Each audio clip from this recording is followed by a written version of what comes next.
Dynamic education BD channel থেকে সকলকে স্বাগতম। আমি শাহজালাল সিটি কলেজের লেকচারার অঙ্কুশ স্যার। আজকে আইসিটির ইম্পর্ট্যান্ট একটা চ্যাপ্টার নিয়ে তোমাদের সামনে আমি হাজির হয়েছি। সেইটা হচ্ছে এসটিএমএল।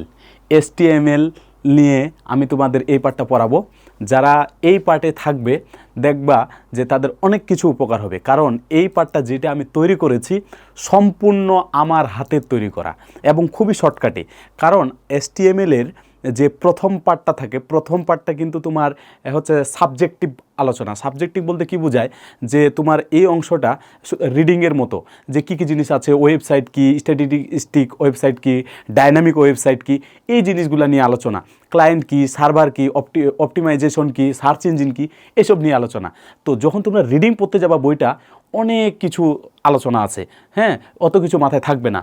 তো আমরা এসটিএমএল বলতে কি বোঝাই, এসটিএমএলের প্রথম অংশ আমি তোমাদের এখন নিয়ে আলোচনা করব। তবে এসটিএমএলের এখানে যদি দেখি, এসটিএমএলের ফুল ফর্মটা কি, হাইপার টেক্সট মার্কআপ ল্যাঙ্গুয়েজ। আমরা ধীরে ধীরে পড়ব। তো তোমরা এই পার্টের মধ্যে থাকো, আমার সাথে থাকো, আশা করি অনেক ভালো কিছু হবে।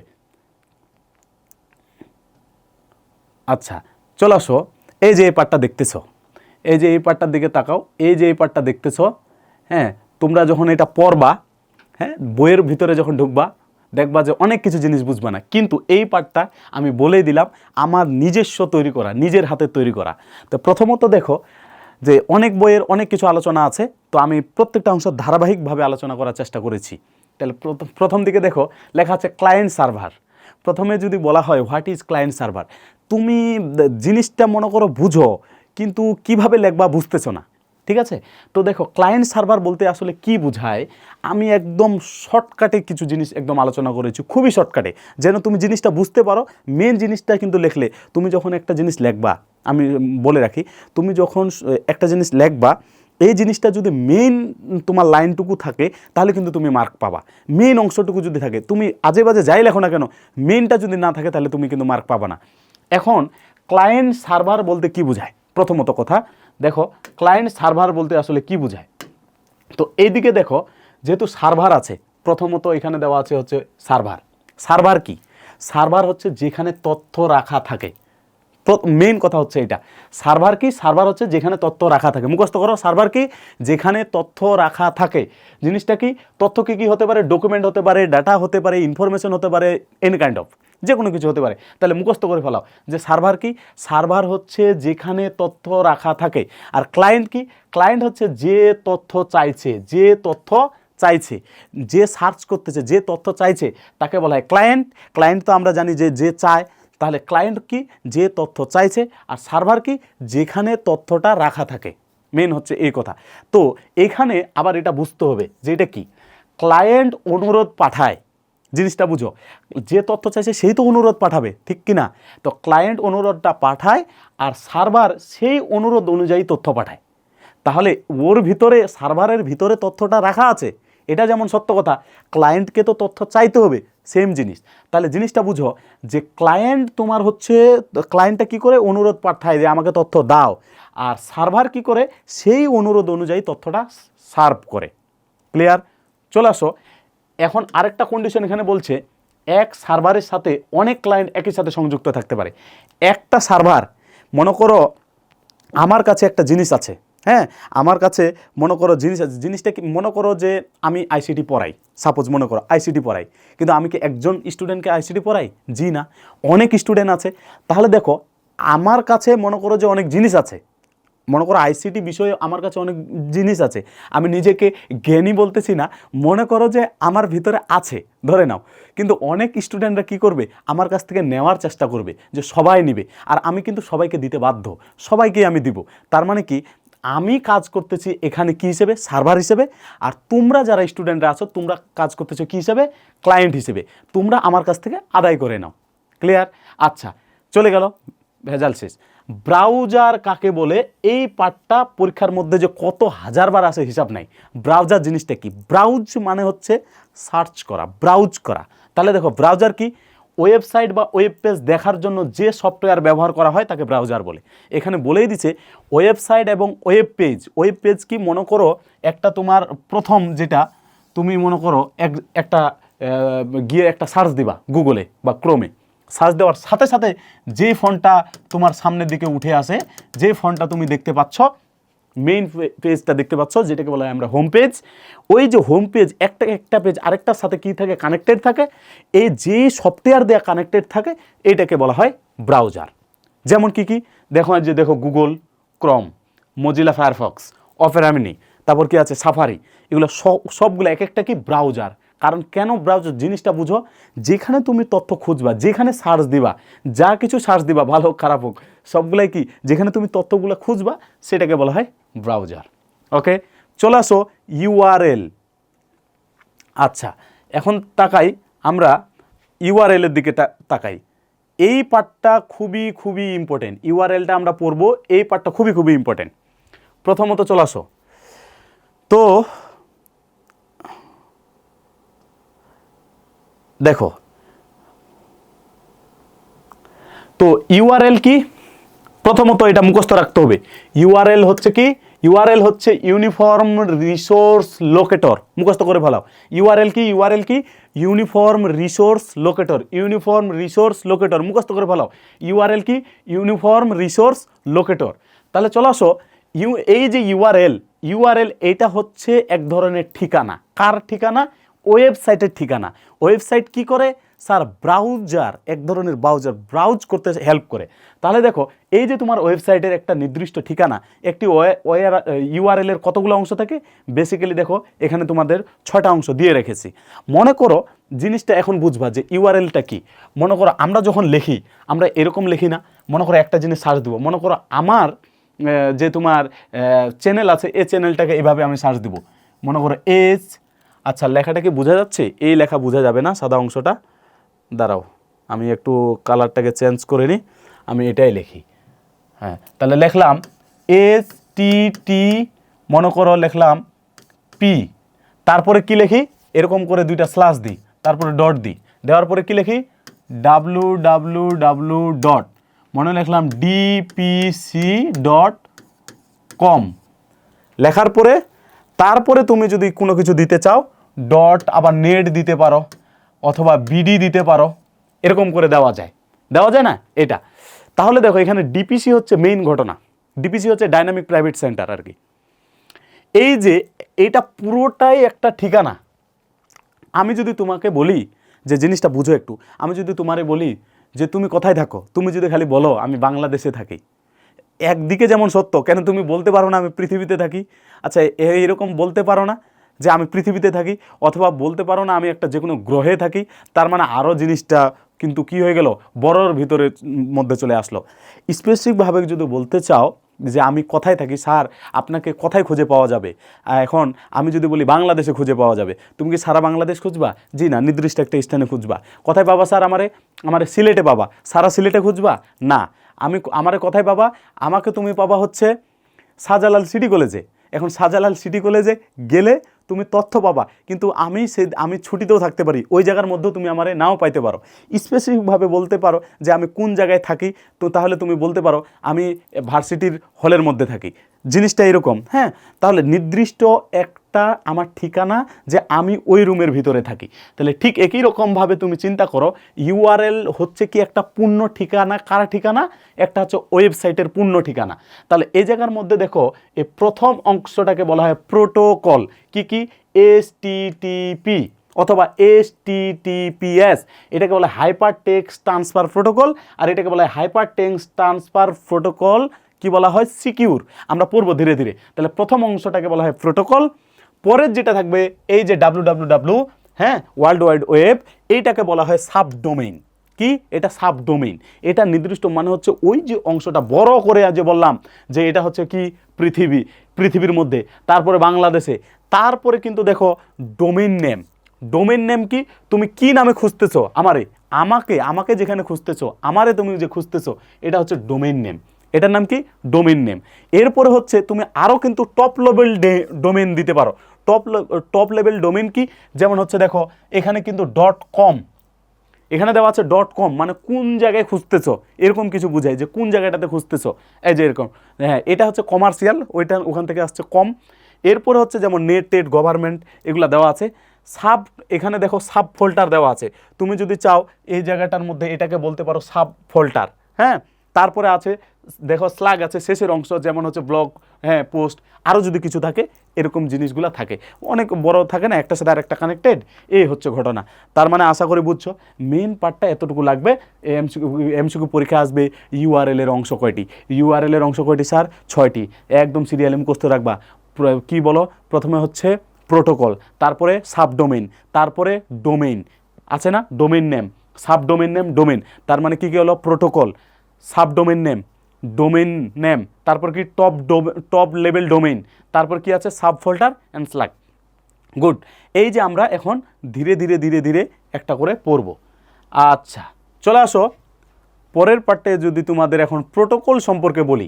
এতক্ষণে তোমরা কিন্তু প্রোটোকল শিখলা, হ্যাঁ প্রোটোকল কিন্তু শিখছো। এখন দেখো এই প্রোটোকলে কি কি আছে। প্রথমত হচ্ছে এখানে আমরা দেখি প্রোটোকল কি।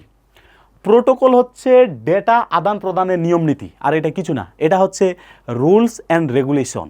This is the rules and regulation of A software. এটা একটা সফটওয়্যারের নিয়ম নীতি। যেমন কোনো জায়গায় যদি থাকে এফটিপি, এটা বলতে কি বোঝায়, এটা ফাইল আদান প্রদান, মানে সব কিছু না, তুমি এক জায়গা থেকে নিয়ে আসবা, একটা কোডের মাধ্যমে নিয়ে যেতে হবে। যখন তুমি তার সামনে ব্যবহার করবা কি এফটিপি, তার মানে এটা হচ্ছে ফাইল কি আদান প্রদান কাজে ব্যবহার করা হয়। পরেরটা দেখা যাচ্ছে এসএমটিপি, এটা হচ্ছে ইমেল পাঠানো, ইমেল তুমি পাঠাবা, অবশ্যই কিছু না কিছু দিতে হবে সাথে, এই যে এটাকে বলা হয় এসএমটিপি। এগুলোর ফুল ফর্ম আছে, এগুলো পড়ে নিবা। যেমন পিওপি পপ, আইএমপিএমপি, এটা লেখা আছে ইমেল, এটাও ইমেল গ্রহণ করে, ওটা যেমন পাঠায় পিওপি দিয়ে কি করে ইমেলটা তুমি রিসিভ করতেছো। তারপর আছে ভিওআইপি, এটা ভেরি ইম্পর্টেন্ট পার্সন না, এটা দিয়ে কি বোঝায়, ইন্টারনেটের মাধ্যমে ভয়েস কল পাঠাবা, ইন্টারনেটের মাধ্যমে যখন তুমি ভয়েস কল পাঠাবা এটাকে বলা হয় কি ভিওআইপি। তাহলে এগুলো হচ্ছে সবগুলাই কি এক এক ধরনের প্রোটোকল। প্রোটোকল হচ্ছে কি তুমি একটা নিয়ম মাফিক জিনিস পাঠাচ্ছ, এটা দিয়ে বোঝায় এটাই কাজ হবে। মনে করো ভিওআইপি, এটা শুধু ভয়েস কলেই তুমি পাঠাইতে পারবা, অন্য কিছু যেমন পাঠাইতে পারবা না, এটার কাজ যেমন এই যেমন করবে না, এর কাজ এই কোনো দিন করতে পারবে না। তাহলে একজনের কাজ কি একদম নির্দিষ্ট, এইটাই হচ্ছে ডেটা আদান প্রদানের নিয়ম নীতি। বুঝতে পারছো? ক্লিয়ার? ওকে, যদি এতটুকু বুঝে থাকো, এখন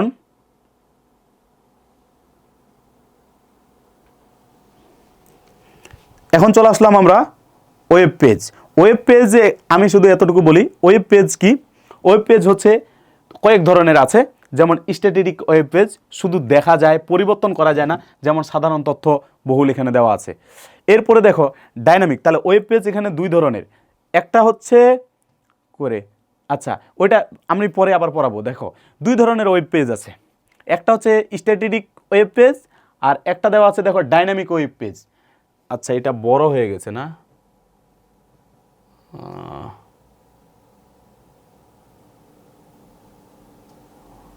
আচ্ছা দেখো একটা দেওয়া আছে স্ট্যাটিক ওয়েব পেজ, একটা ডাইনামিক ওয়েব পেজ, এই দুইটার মধ্যে পার্থক্য পরীক্ষার মধ্যে আসবে, ওইটা আমি পরে পড়াবো ওই জিনিসটা কি। কিন্তু এখানে কিছু গুরুত্বপূর্ণ পার্থক্য দেওয়া আছে। ওয়েব পেজ বলতে কি বোঝায়, রে এত ঝামেলা কেন করতেছে,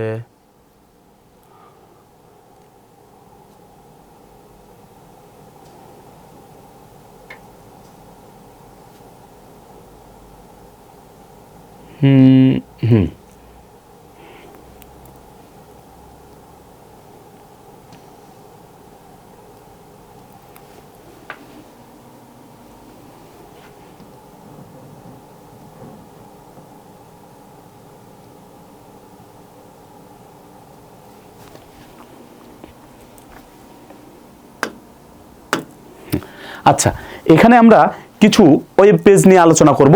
তো কয় ধরনের ওয়েব পেজ আছে আমরা এগুলো ধীরে ধীরে শিখবো। তাহলে এখন আমরা দেখি যে ওয়েব পেজ বলতে কি বোঝায়। ওয়েব পেজ হচ্ছে আর কিছুই না, এটা এক ধরনের ডকুমেন্ট বা তথ্য যা ব্রাউজারে দেখা যায়, এটাই হচ্ছে ওয়েব পেজ। মানে তুমি তথ্য খোঁজার কাজে যেটা তুমি দেখতে পাও এটার নামই ওয়েব পেজ। পেজ মানে কি? পাতা না। তাহলে মনে করো এই যে তুমি এখানে যেটা খুঁজবা এটার মধ্যে যা যা যা যা যা কিছু থাকবে, এটাই তো এক ধরনের পেজ, এটাকে বলা হয় ওয়েব পেজ, আর কিছুই না। ব্রাউজার কি? ব্রাউজার মানে যে বললাম ব্রাউজ করা, খোঁজা সফটওয়্যারের সাহায্যে, তাহলে এটা হচ্ছে সফটওয়্যার, এটাও হচ্ছে এক ধরনের সফটওয়্যার যা ওয়েব পেজে প্রদর্শন করে।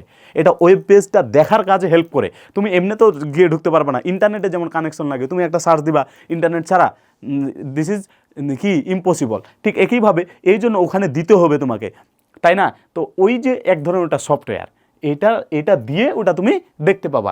এরপরে দেখো সার্চ ইঞ্জিন। সার্চ ইঞ্জিন হচ্ছে ইন্টারনেটে তথ্য খুঁজে বের করা, আর কিছুই না। সার্চ ইঞ্জিন হচ্ছে ইন্টারনেটেই তোমার তথ্যটা খুঁজতে হবে, এটা হচ্ছে সার্চ ইঞ্জিন। তাহলে ব্রাউজার, এই দুটার মধ্যে কিন্তু পার্থক্য আছে, ভালো মতো জিনিসটা শিখে ফেলাইও। যেমন হচ্ছে দেখুন গুগল, এটা এক ধরনের search engine, one kind of search engine. এটা আছে Bing, one kind of search engine. Yahoo, Pipilika, হ্যাঁ, এগুলো সবগুলো কি one kind of search engine. দেখো আমি এখন পরের পার্টটার দিকে যাই। যেমন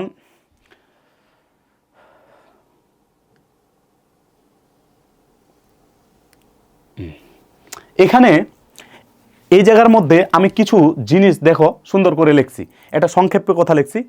ক্লায়েন্ট তথ্য চাইবে, ক্লায়েন্ট তথ্যটা চায়, সার্ভার সেই তথ্যটা দিবে, ঠিক না? আমি বলে দিয়েছিলাম তোমরা স্টুডেন্ট, তোমরা ক্লায়েন্ট, আমি টিচার, আমার কাছে সব কিছু আছে, আমি দিব। এবং সেটা কিসের মাধ্যমে দিব? এটা আমি দেখাবো আগে ব্রাউজারে, ঠিক আছে? ব্রাউজারে, বোর্ডে মনে করো দেখাবো। তারপরে এটা ইউআরএল, এক ধরনের ঠিকানা, আমি ওই ঠিকানার মাধ্যমে পাঠাবো। প্রোটোকল হচ্ছে তার নিয়ম নীতি, কোন নিয়মে পাঠাবো। দেন ওয়েব পেজ হলো সেই তথ্য, ওয়েব পেজের মাধ্যমে আমি দেখাবো। ঘটনাটা বুঝছো? এই পাঠটা ভালো মতো বুঝতে হবে। প্রত্যেকটা লাইনে লাইনে এখানে দেওয়া আছে। আমি বারবার বলে দিয়েছি, যেহেতু আমার নিজস্ব তৈরি করা, খুবই সংক্ষিপ্ত করে তৈরি করেছি, খুবই ভালো মতো পড়তে হবে বিষয়টা। ওকে, স্ট্যাটিক অ্যান্ড ডাইনামিক ওয়েব পেজের মধ্যে পার্থক্য যদি বলা হয়, হ্যাঁ, যে এখানে কয় ধরনের তোমার আছে, ওয়েব পেজ আছে দুই ধরনের, বেসিক্যালি কয় ধরনের? দুই ধরনের। একটা হচ্ছে স্ট্যাটিক আর একটা হচ্ছে ডাইনামিক।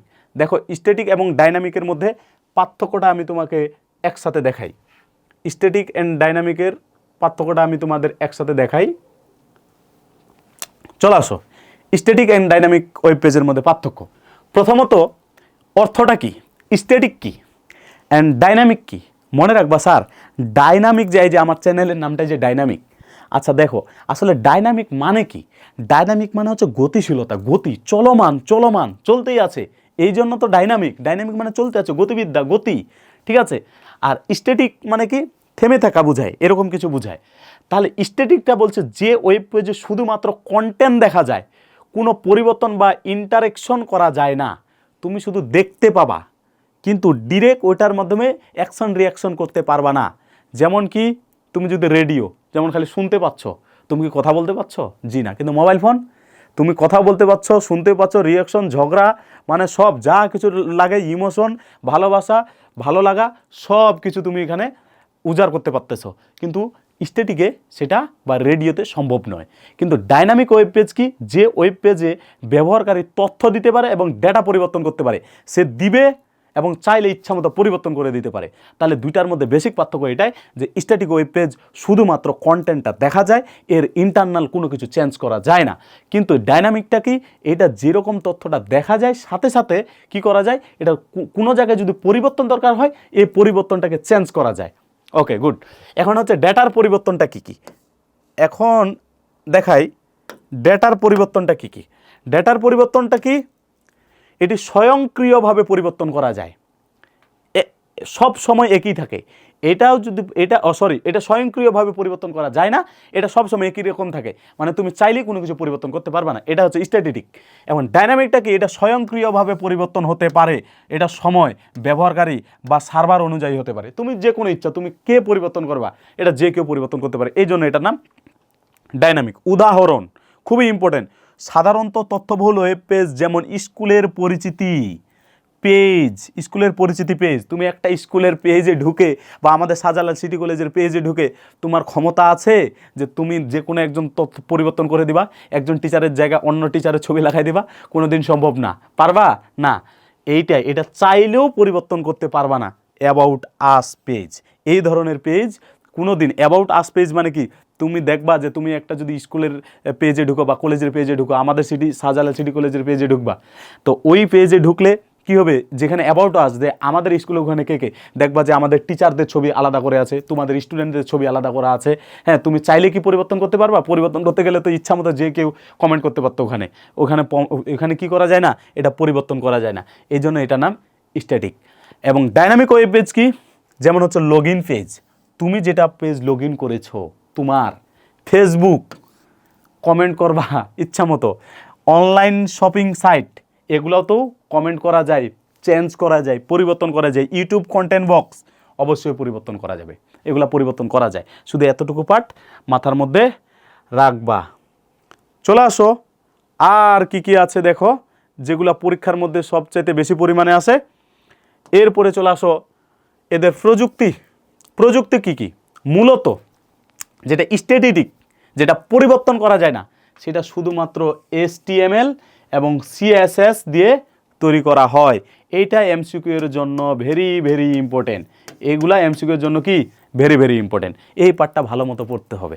তাহলে চলে আসো, এইটা বললাম যে এটা মূলত HTML অথবা CSS দিয়ে তৈরি করা হয়। এটা শুধুমাত্র HTML এবং CSS দিয়ে তৈরি করা হবে। এইটা দেখো, যেটা গতিময় চলতেছে, ইচ্ছা মতো পরিবর্তন করতে পারতেছ, এইটা HTML প্লাস CSS যে সাথে তো লাগবেই, সাথে এর পাশাপাশি জাভা স্ক্রিপ্ট লাগবে, PHP লাগবে, ডেটাবেস লাগবে, তারপর হচ্ছে দেখো মাই SQL লাগবে, ইত্যাদি ব্যবহার করে তোমার এটাকে পরিবর্তনে আনা হয়। এগুলা আরও অ্যাডভান্স। যেমন দেখো HTML এবং CSS যতটা সহজ, শেখাটা সহজ, জাভা স্ক্রিপ্টে যাবা আরেক ধাপ বেশি, তারপর পাইথনে যাবা আরও বেশি। ঠিক আছে, এক একটা ধাপের পরে আরেকটা ধাপগুলো কি, এগুলো বেশি কঠিন। ঠিক আছে, তার জন্য ওইটার জন্য কিন্তু বেশি তোমাকে কাঠখড় পোড়াতে হবে। চলে আসো, ব্যবহারকারীর ভূমিকা, যে ব্যবহার করতেছে সে কি হয়, এইটা শুধুমাত্র সে দেখতে পাবে স্কুলের রিড অনলি। এই জন্য বলে দিলাম রিড অনলি, এমসিকিউ পরীক্ষা আসছে এই জন্য এটা দিছি রিড অনলি। তাহলে স্ট্যাটিকটা শুধুমাত্র যেহেতু দেখা যায়, এটা এই জন্য রিড অনলি, তুমি খালি পড়তে পারবা আর কিছু করতে পারবা না। কিন্তু এটা ব্যবহারকারীর তথ্য যেহেতু দিতে পারে এবং পরিবর্তন করতে পারে, রিড প্লাস রাইট দুইটাই করতে পারবা। যেমন পড়তেও পারবা, চাইলে চেঞ্জও করতে পারবা, লিখতেও পারবা, কমেন্ট যেমন। ঠিক আছে, এই হইল তোমার পুরা আলোচনা। দুটার মধ্যে পার্থক্য কত হাজারবার যে আসছে হিসাব নাই, এটা ভালো মতো পড়তে হবে। আচ্ছা, এতটুকু গেল। আচ্ছা,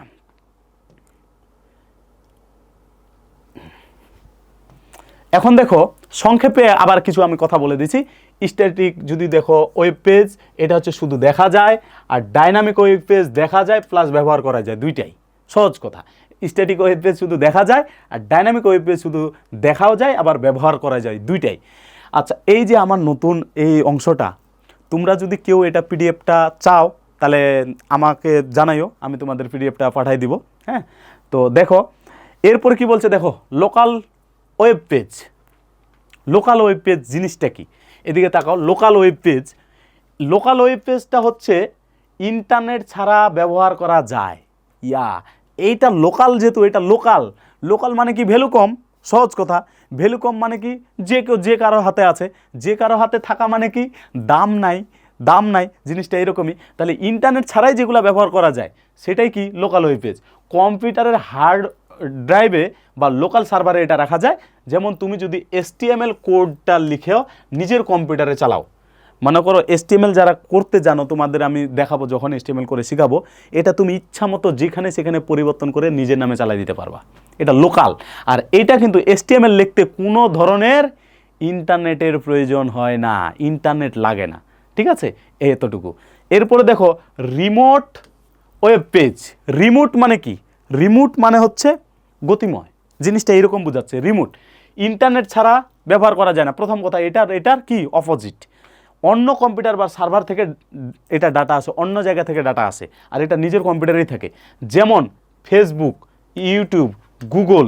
এক কথায় মনে রাখবা, রিমোট কথাটা যখনই থাকবে রিমোট, তার মানে কি যেগুলো ইন্টারনেটের সংযোগে তোমার চলে। ইন্টারনেটের সংযোগে কারা চলে, ফেসবুক চলবে, ইউটিউব চলবে, গুগল চলবে, এরা।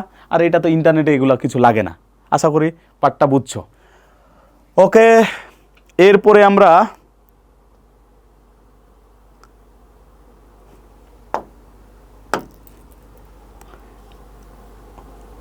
ওয়েবসাইট পড়ব।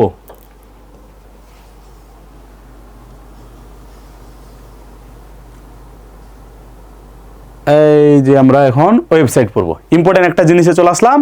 এখন আমরা শিখবো হচ্ছে ওয়েবসাইট। ওয়েবসাইট কি? ওয়েব পেজ তো দেখলাম, ওয়েবসাইট কি? দেখো, অনেকগুলো ওয়েব পেজ মিলে একটি ওয়েবসাইট হয়। জিনিসটা কি?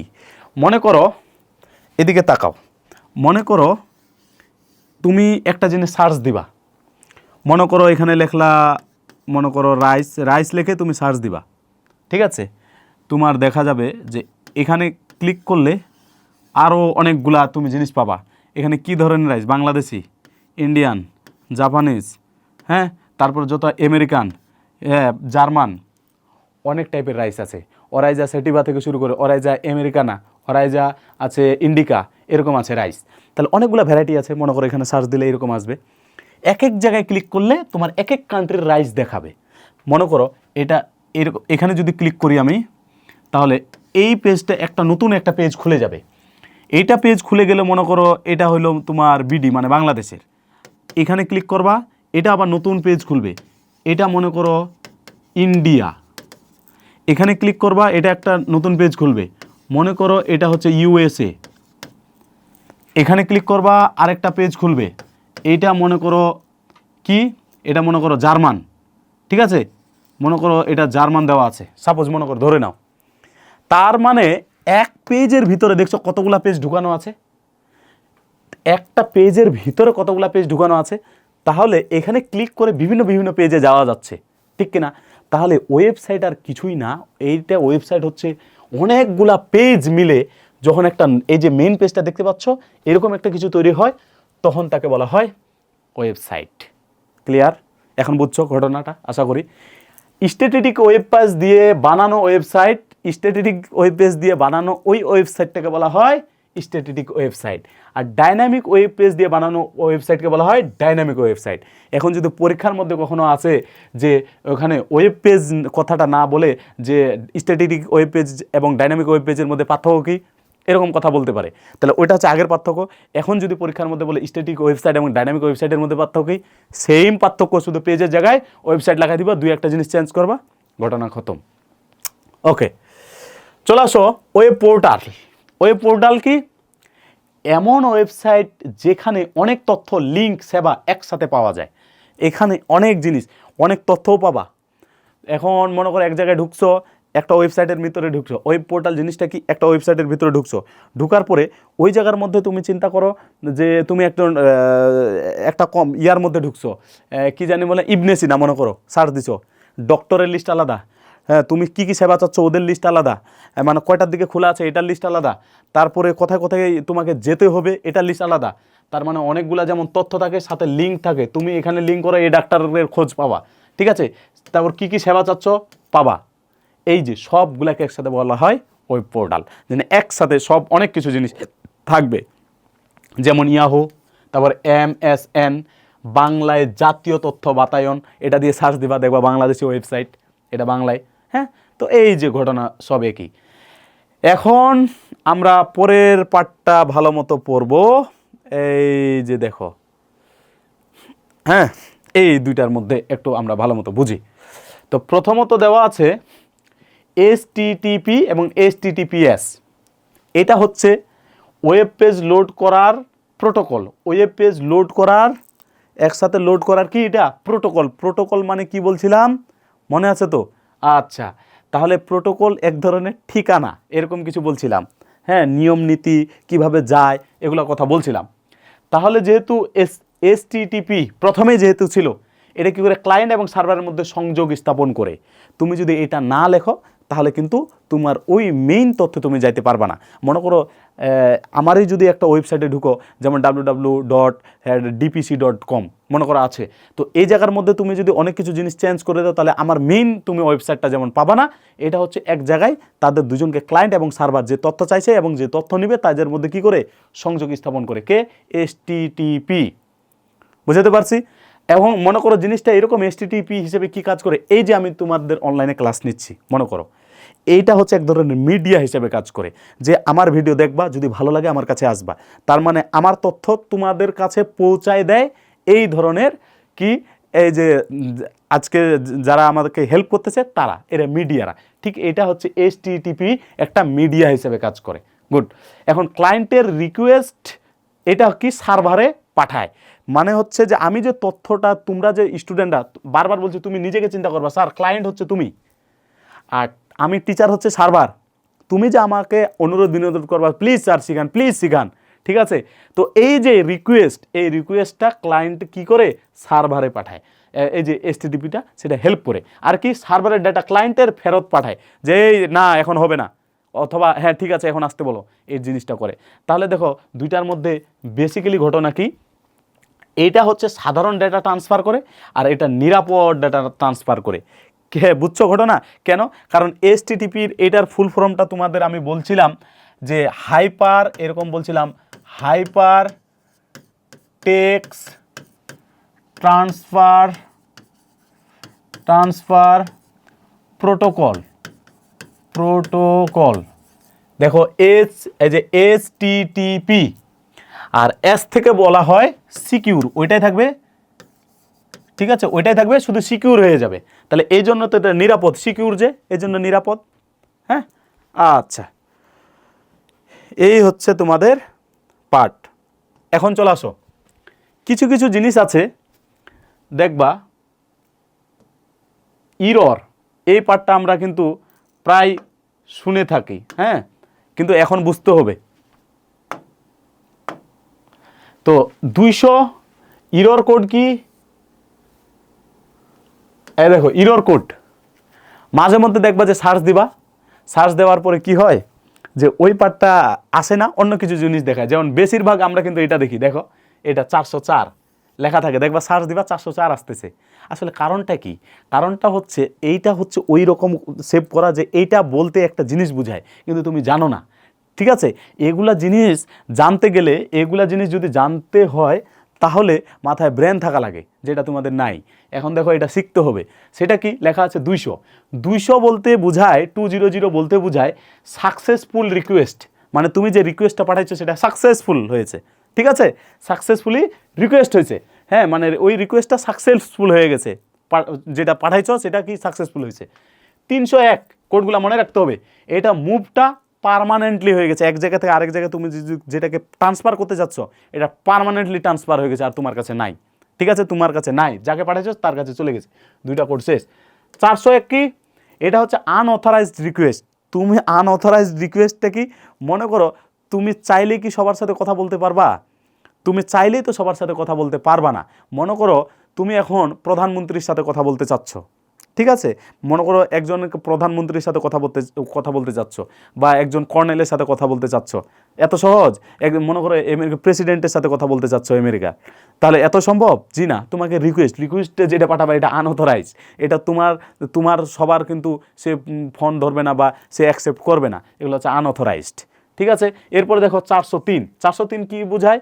এইটা তোমার সম্ভবই না, এটা ফরবিডেন, এটা নিষিদ্ধ, ওই জায়গায় ঢোকা যাবে না, এটা একদম নিষিদ্ধ, ফরবিডেন বলছে, নিষিদ্ধ এক কথায়। 404 আগে বলছিলাম সাইট নট ফাউন্ড, মানে এমন দিবা ওইটাতে দিচ্ছ, বারবার দিচ্ছ, ওই কিন্তু মনে করো তোমার একটা তথ্য দরকার, যেমন বারবার এটা কখন হয়, এই যে আমরা যখন রেজাল্ট দেখি, রেজাল্ট তোমার মনে করো রেজাল্ট আসবে, যখন রেজাল্ট যখন দেখতেছো তখন কি হয় বলো দেখি, যে ওই রেজাল্টটা এখনও কিন্তু পাবলিশড হয় নাই, মনে করো পাবলিশড হয় নাই, তুমি বারবার সার্চ করতেছো, হ্যাঁ, কিন্তু আসে নাই, তখন বারবার দেখবা 404 দেখাচ্ছে, কারণ কি সাইট নট ফাউন্ড, ওইটা এখনও সাইটের মধ্যে জমা পড়ে নাই। এরপর দেখো 500 থাকলে কি হবে? ইন্টারনেট সার্ভার ইরর, এটা ইন্টারনেটের মধ্যে প্রবলেম আছে, ইন্টারনেট সার্ভারটা ইরর। এখন 504 বলতে কি বোঝায়? এই দেখো করে,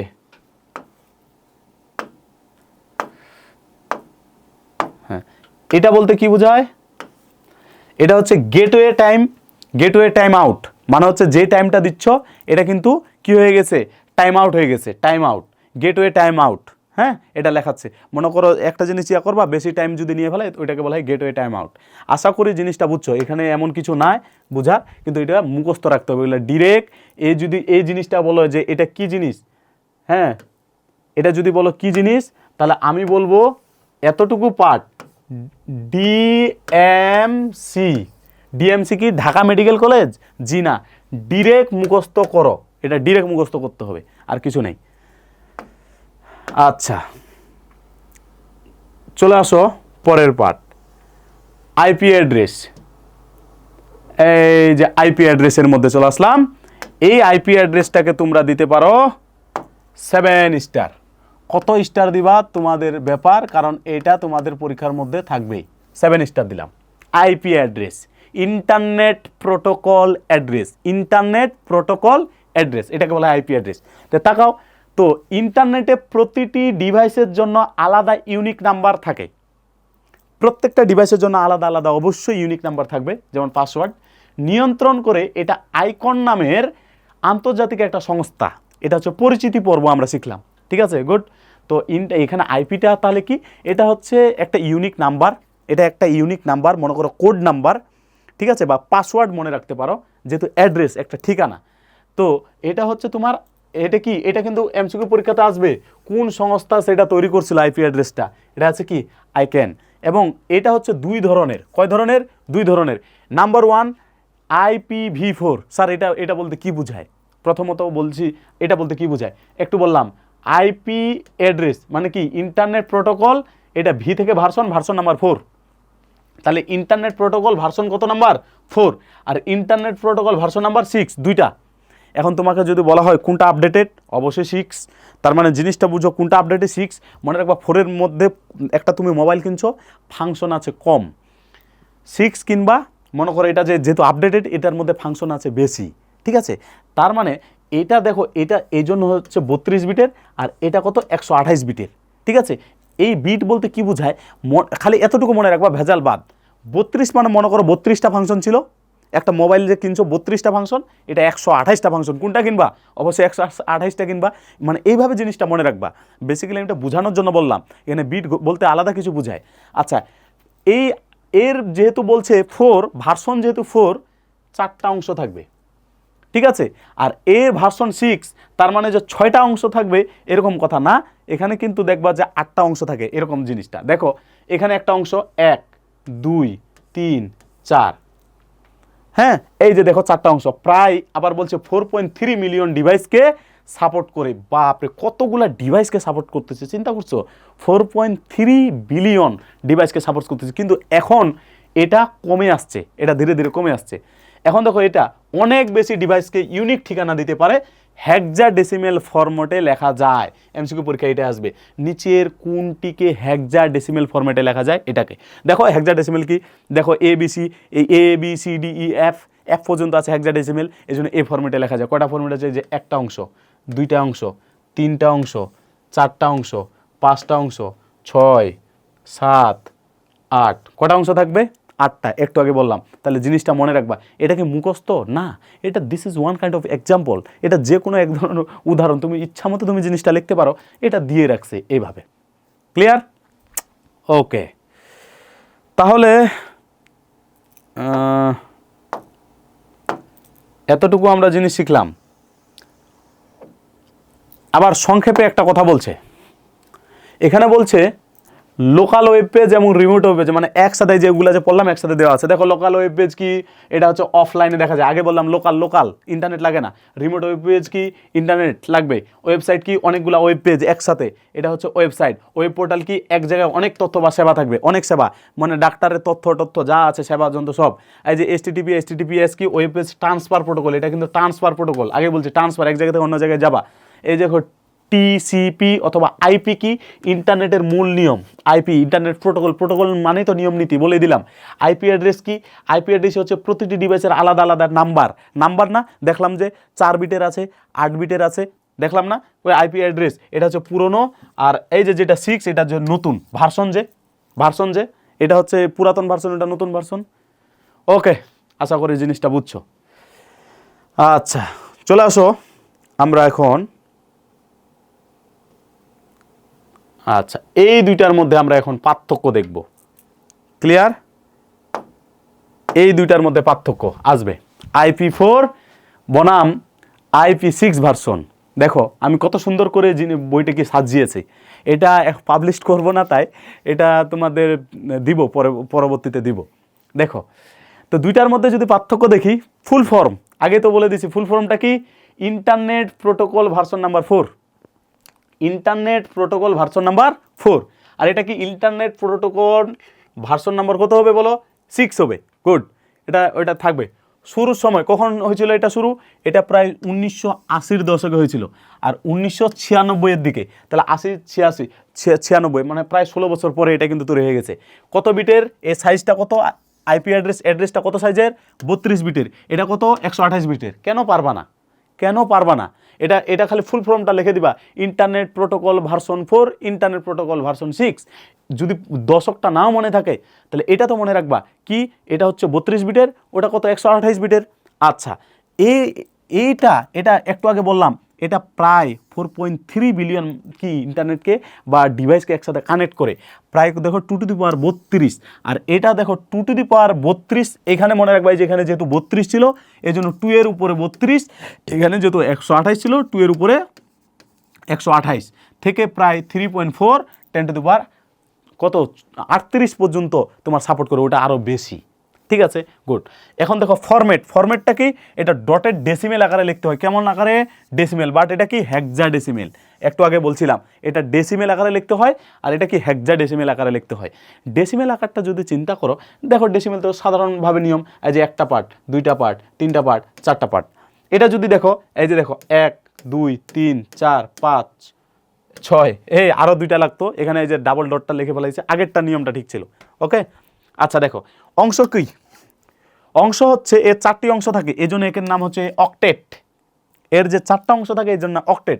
এর যে 8টা অংশ থাকে এর নাম হচ্ছে সেগমেন্ট। এখানে কিন্তু 8টা অংশ নাই, ওই আগে যে উদাহরণটা বললাম ওইটা পড়িও। তো এখানে যেহেতু 4টা অংশ থাকে এর নাম হচ্ছে অক্টেট, এখানে যেহেতু 8টা অংশ থাকে তার নাম হচ্ছে সেগমেন্ট। ভালো মতো পড়িও, অক্টেট, সেগমেন্ট। উদাহরণটা দেখো, উদাহরণটা তো আগে বলে দিছি, আর এই যে এই উদাহরণটা এক্স্যাক্টলি হয়েছে। শুধু এতটুকু পড়বা যে এর ফরম্যাটটা হচ্ছে ডেসিমেল আর এই ফরম্যাটটা হেক্সাডেসিমেল। যখন উদাহরণটার দিকে আসবা তখন পড়বা এই উদাহরণ আর এই পড়বা এই উদাহরণ। দেখো 1 2 3 4 5 6 7 8, এই যে ক্লিয়ার। ওকে, এরপরে দেখো এখন দেখি আর কি আছে। ঠিকানা ঘাটতি টাটতি কিছু কিছু দেওয়া আছে। হ্যাঁ, উদাহরণ আমরা পড়লাম, এখন আমরা পড়ব হচ্ছে ঠিকানা। আচ্ছা, এখন আমরা পড়ব ঠিকানা। ঠিকানা ঘাটতিটা কি? মানে ওর কি ঘাটতি ছিল যে ওইটা আসছে 6 আসছে, 4-এর কি ঘাটতি ছিল? ইতিমধ্যে প্রায় শেষ হয়ে গেছে। এটা কিন্তু প্রায় শেষ হয়ে গেছে। এটা প্রচুর পরিমাণে সংখ্যককে, এই যে বললাম যে এ মাত্র কম সংখ্যক ডিভাইসকে কানেক্ট করে, কিন্তু ওটা বেশি সংখ্যক ডিভাইসকে কানেক্ট করে, এই জন্য এই দুইটার মধ্যে এতটুকু পার্থক্য। ঠিক আছে না? এখন গতি এবং সিকিউর, গতি কি এটা কি বলা লাগবে? যেটা আপডেট সেটার তো গতি বেশি, এর গতি বেশি, এর গতি কম, এটা ধীর। ব্যবহার কি? এটা সবচেয়ে বেশি ব্যবহার হয়, কারণ কম তো, কারণ মনে করো দাম কম, এই জন্য তো সবাই নেবে। সবাইকে আইফোন মনে করো 15 নিতে পারবে না, এটা কম, এটা ধীরে ধীরে এত এর জায়গা নিয়ে নিচ্ছে, মানে এর জায়গাটা নিয়ে নিচ্ছে। কারণটা কি? ওই যে ওটার দাম বেশি, এই জন্য। আচ্ছা গেল। সংক্ষেপে কি দেখো জিনিসটা কি দুইটার মধ্যে আবার সংক্ষিপ্ত, আমি প্রত্যেকটা জিনিসকে সংক্ষিপ্ত এইভাবে করে লিখছি। সংক্ষিপ্ত এইভাবে কি লেখা যায়? আইপি যেটা 4 ভার্সন এটা হচ্ছে পুরনো, বাট এটা কিন্তু নতুন। এটা পুরনো, এটা নতুন। এটা কত বিটের? 32। এটা কত বিটের? 128। এটা কি সীমিত? এটা অসংখ্য ডিভাইসকে কি করে কানেক্ট করে, প্রায় কত 4.3 বিলিয়ন। আর এটা নিরাপদ এবং দ্রুত বলে রাখছে আর কি, এতটুকু পার্ট। আচ্ছা, এটা আর বলার কিছু নাই। এখন চলে আসবো আমরা ডোমেইন নেম। হ্যাঁ, আমরা এখন পড়বো ডোমেইন নেম। ডোমেইন নেমটা কি? এই যে বললাম ডোমেইন নেম কোন অংশটা ছিল? পরের অংশটা, মানে মেইন অংশটা যেটা domain name. Sub domain name আগে ছিল প্রোটোকল, তারপরে বললাম সাব ডোমেইন নেম। কি কি পড়ছিলাম মনে আছে না? এই যে HTTP, তারপরে হচ্ছে এরকম দিছিলাম। হ্যাঁ, দেওয়ার পরে তারপর www.dpc মনে আছে? এটাকে প্রোটোকল, তারপরে কি সাব ডোমেইন নেম, তারপরে ডোমেইন নেম। এখন এটা এখন ডোমেইন নেমের অংশটা পড়বো আমরা। DPC, dynamic private centre, main যেটা। ইন্টারনেটে কোনো ওয়েবসাইটে ঢুকতে ব্রাউজারে যে নাম লিখি, মনে করো এই পার্টটা তুমি যদি নাও লেখো তারপরেও কিছু কিছু দেখাবে যে ও ডাইনামিক প্রাইভেট সেন্টার বলতে কিছু একটা আছে, ওখানে ক্লিক করলে আসলেই চলে আসবে। তুমি লেখো, তুমি লেখবা ক্রোমে লেখো, তুমি ইউটিউবে লেখো, ফেসবুক পেজে লেখো, যেখানে লেখো আমার আছে ডাইনামিক প্রাইভেট সেন্টার, লেখবা চলে আসবে, কোনো কিছু একটা চলে আসবে, সামনেটা লেখার দরকারই নেই। এটাই বলছে যে ইন্টারনেটে কোনো ওয়েবসাইটে ঢুকতে ব্রাউজারে যে নামটা লিখি, যেমন হচ্ছে www.google.com, সেটাই হচ্ছে ডোমেইন নেম। এটা যদি নাও লেখো কোনো সমস্যা নেই, গুগল লিখলে গুগল সম্পর্কিত জিনিস চলে আসবে। আচ্ছা, আসলে প্রতিটি ওয়েবসাইটের একটি নির্দিষ্ট আইপি অ্যাড্রেস থাকে, যেমন হচ্ছে এই যে এটা কত, এটা কোন আইপি অ্যাড্রেস, এটার নাম্বার কত বলো, আইপি অ্যাড্রেস হচ্ছে 4। কেন কেন IPv4 কেন? কারণ 4টা অংশ আছে এই জন্য। পরে কিন্তু এত বড় সংখ্যক নাম মনে রাখাটা কি কঠিন, কারণ কি এই যে দেখো এই সংখ্যাগুলো মনে রাখা খুব কঠিন। হ্যাঁ, অনেকগুলা, তোমার তো একটা না অনেকগুলা থাকতে পারে, তাই সহজে মনে রাখার জন্য অক্ষর প্লাস সংখ্যা মিশ্রিত একটি নাম ব্যবহার করা হয়, এটার নামই হচ্ছে ডোমেইন নেম। তাহলে ডোমেইন নেমে কি হয়, আগের ঘটনাটা কি, এই যে যেটা আইপি যেটা প্রোটোকল সেটা শুধুমাত্র সংখ্যা, এখানে কোনো অক্ষর টক্ষর লেখার সিস্টেম নেই। কিন্তু অক্ষর প্লাস যদি নাম থাকে, মনে করো আমি লিখলাম ডিপিসি, তারপর লিখলাম মনে করো দিলাম 78, তাহলে এটা সহজে মনে থাকবে, এটা সহজেই মনে থাকবে, ঠিক আছে না? তারপরে কেমন বোঝায় দেখো, যে এরকম লেখে SUGON, সুজন, মনে করো এখানে দিলাম সুজন নাম, তারপরে এখানে দেওয়া হয়েছে 24। এটা বলতে কি বোঝায়? এটা বলতে দেখো অনেক সময় যারা তৈরি করে, সুজন হচ্ছে তার নাম আর এটা তার বয়স দিয়ে অনেকে লেখে। তারপরে আরও অনেকভাবে কিন্তু তৈরি করা যায়, তোমরা কিন্তু টেকনিকগুলো জানো না। দেখো অনেকের যদি ইউনিক কিছু তৈরি করতে চাও, মনে করবা যে ডিপিসি, ডি কয় নাম্বারে আছে, ডি হচ্ছে ABCD 4 নাম্বারে, 4 প্লাস পি দেখবা ABCDEFGHIJKLNMOP, তাহলে কত 16 নাম্বারে, ঠিক আছে? এই যে মনে করো 16 প্লাস সি কত নাম্বারে আছে, সি দেখবা হচ্ছে ABC 3 নাম্বারে, তাহলে সবগুলো যোগ করো, এটা আরও ইউনিক, যোগ করলে হচ্ছে কত 23। তাহলে আমরা মাঝে মধ্যে লিখতে পারি DPC 23। তাহলে এটা বলতে কি বোঝায়, এই ঘটনা। এইভাবে করে অনেকে তৈরি করতে পারো, জিনিসগুলো খুব ইউনিক না? তুমি তোমার নাম দিয়ে এইভাবে করে ফেসবুক খুলবা, গেল। Thank you. চলে আসলাম আমরা এখন DNS, domain name system. Domain name system হলো সেই সিস্টেম যা ডোমেনের নামকে আসল আইপি অ্যাড্রেসে রূপান্তর করা হয়। এতটুকু পার্ট মনে রাখবা যে একটা আরেকটা রূপান্তর যে করে, মেইন ডোমেন নামে রূপান্তর করে, এটাকে বলা হয় DNS, ডোমেইন নেম সিস্টেম। এতটুকু। ডোমেন নেমের গঠনটা কি, ডোমেইনের ডট এর পরের অংশকে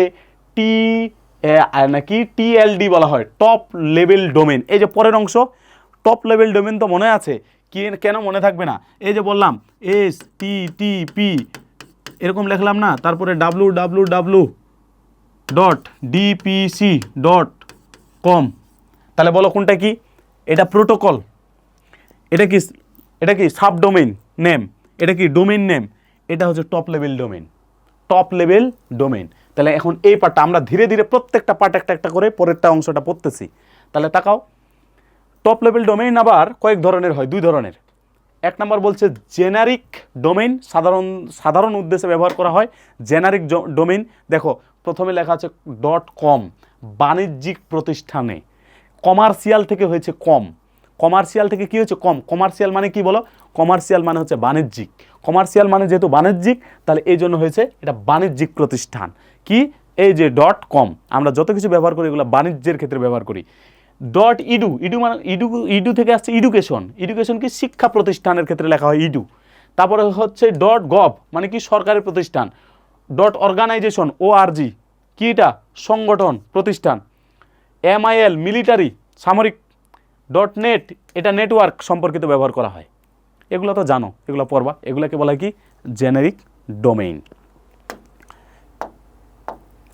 এটাকে বলা হয় generic domain.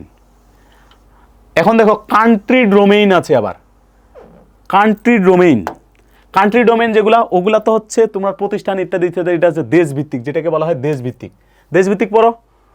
.bd Bangladesh, .USA America, .UK যুক্তরাষ্ট্র, .in ইন নেপার বলিও না, এটা কি ভারত, তারপর কি জাপান, AU কি অস্ট্রেলিয়া, এগুলো জানো। অনেক সময় জেনারিক প্লাস কান্ট্রি ডোমেইন একসাথে ব্যবহার করা হয়।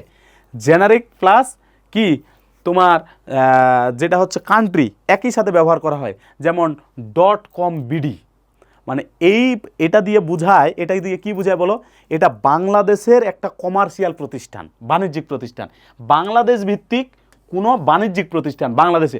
যদি লিখতাম এরকম যেমন লিখছে, আচ্ছা .com লেখা হয়েছে, তারপর লিখলাম হচ্ছে মনে করো যে ইউএস, তাহলে হচ্ছে ইউএসএ, মনে করো দেখলাম ইউএসএ, তাহলে হচ্ছে এটা ইউএসের বা ইউএসের একটা বাণিজ্যিক প্রতিষ্ঠান এরকম বোঝায়। হ্যাঁ, ওইটাই। তখন AC.UK যুক্তরাষ্ট্রের কোনো শিক্ষা প্রতিষ্ঠান, এখানে এসি বলতে হ্যাঁ এডুকেশনে এরকম কিছু তাকে বোঝায়।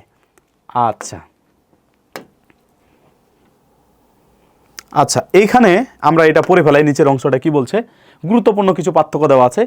আইপি অ্যাড্রেসটা কি? সংখ্যাভিত্তিক কোনো ঠিকানা। এই যে আইপি অ্যাড্রেস, এটা আমরা জানি। ডোমেইন নেমটা কি? ডোমেইন নেমটা বললাম এটা অক্ষর প্লাস সংখ্যাভিত্তিক নাম থাকবে, যেমন এই যে facebook.com অক্ষর থাকতে পারে। কাজ একই, কিন্তু ডোমেইন নেম সহজে মনে রাখা যায়। এই দুইটার কাজ যদি বলা হয় ডোমেইন আইপি আর হচ্ছে ডোমেইন নেমের মধ্যে কাজ কি? কাজ তাদের একই কাজ, কোনো তথ্য খোঁজা, একই রকম জিনিস বোঝায়। এটা সার্চ দিলে যেটা পাবা, মাঝে মধ্যে দেখবে এটা সার্চ দিলে যা পাবো, এটা সার্চ দিলে সেম জিনিস পাবো যদি এটাতে এটা কনভার্ট করো। তো এটাকে কনভার্ট করে এটা থেকে এটা কনভার্ট করে, একটু আগে বললাম DNS, ঠিক আছে? তো ডোমেইন নেম সিস্টেম যেটা, ওটাকে করে তোমার ট্রান্সফার করে একটা থেকে আরেকটা কি করে কনভার্ট করে। বাট এইটা যে সংখ্যাটা মনে রাখা কঠিন, এতটুকু পার্থক্য। আর এই নামটা মনে রাখা দেখো কত সহজ, facebook.com, এটা কিন্তু সহজে মনে থাকবে। এই জন্য এটার জায়গা এটা ব্যবহার করা হয়। চলে আসো, আরও এখানে কিছু পার্ট আমি মনে হয় আলোচনা করছি, দেখো ধরে ধরে। বলছে ডোমেইন নেম হলো ওয়েবসাইটের নাম, যা আসলে আইপি অ্যাড্রেসের কি করে সহজ সংস্করণ। তাহলে ডোমেইন নেমটা আরও সহজ। DNS কাজ করে ডোমেইন নেমকে আসল সংখ্যা ভিত্তিক আইপি অ্যাড্রেসে রূপান্তর করে, এটা পড়ছি। আর আইপি অ্যাড্রেস কি? ইন্টারনেট প্রোটোকল অ্যাড্রেস, বলে দিলাম। ইন্টারনেটের প্রতিটি অংশে যে এরকম দেওয়া থাকে, চিহ্নিত করা থাকে, এগুলো বলে দিছি। মানুষ সহজে মনে রাখতে পারে না, কারণ এটি সংখ্যাভিত্তিক। এটা মনে রাখতে পারে না, এটা কারণ সংখ্যাভিত্তিক যে, এই জন্য মনে রাখতে পারে না। আচ্ছা, ওটা গেল।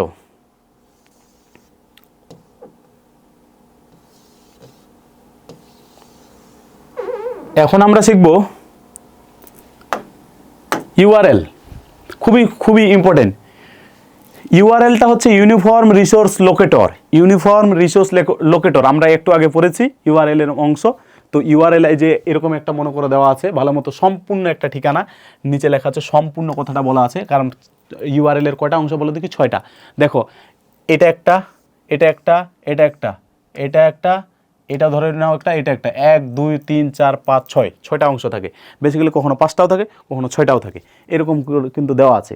ইউআরএল এর মধ্যে তোমার দেখো এখানে প্রোটোকল, যেমন এই যে এটা, এই প্রথম অংশগুলোকে বলা হয় প্রোটোকল। ডোমেইন নেম কি? এই যে মেইনটা, তাহলে এটা কি দোষ করলো? এটা হচ্ছে সাবডোমেইন নেম। 3 নাম্বার পাথ বা ফাইল, এই যে প্রোফাইল, এটা হচ্ছে মেইন, নির্দিষ্ট পেজ খুলতে সাহায্য করে, এতটুকু। হ্যাঁ, এগুলা তোমরা জানো, আর এগুলা বলার কিছু রাখে না, এগুলা জানো। আমি তারপরেও বারবার এই জিনিসগুলো আলোচনা করেছি যেন তোমাদের মনে থাকে।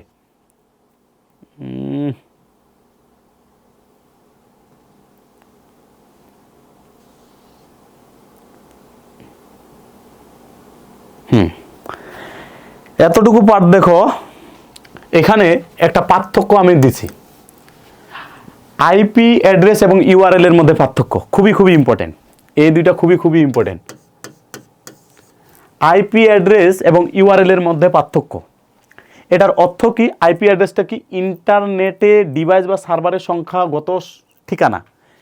আইপি যেহেতু তোমার দুইটা, একটা ছিল 4 নাম্বার ভার্সন, একটা 6 নাম্বার ভার্সন, ঠিক কিনা? এটা ছিল 4টা অংশ, এটা ছিল 6টা অংশ।